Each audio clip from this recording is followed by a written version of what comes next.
puppet show is China's national intangible cultural heritage, which has a long history, a wide variety, and exquisite skills. It's generally believed that puppet show originated in Han Dynasty and flourished in Tang Dynasty. During the Three Kingdoms period, there were dolls who could perform acrobatics. In the Sui Dynasty, dolls began to perform stories, since the earliest record of puppet show appeared in the book of the later Han Dynasty. It reached its peak in the Tang Dynasty. They could not only move and jump, but also have talent performances, such as singing, dancing, drinking, and playing the sheng.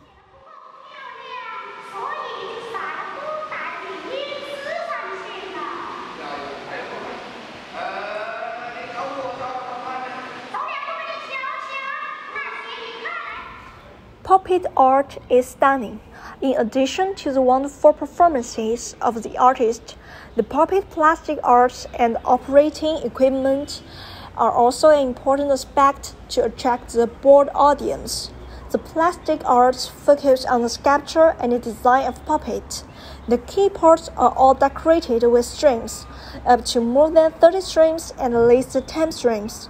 If performing stunts, a number of auxiliary strings must be added as needed. The level of puppet performances of various dance figures and the martial arts skills depends entirely on the artist's operating skills, which is the key to the level of marionette performance art. During the performance, the actor manipulates the puppet behind the scenes and sings with music. According to different puppet shapes and manipulation techniques, there are back puppets, string puppets, stick hand puppets, wheel puppets, and so on.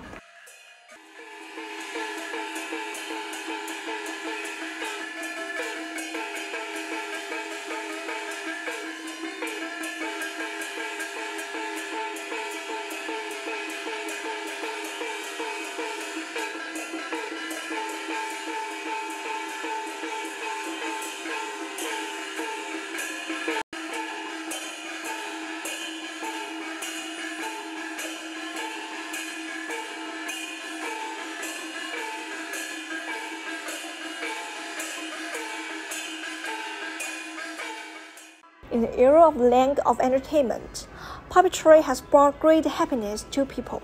With the improvement of people's living standards and the increase of people's choices, puppetry no longer enjoys the dominant position of entertainment audience visual industry as it once did. Regrettably, it's hard to see a lot of minority puppetry nowadays, among which word puppetry has disappeared in China. As a kind of intangible cultural heritage in China, puppet show has become desolate and little known with the historical changes. Its skills contain the wisdom of countless people, and its content highlights the traditional culture of China. As a new generation of young people, I think we should not only simply understand, but also should the responsibility of inheritance.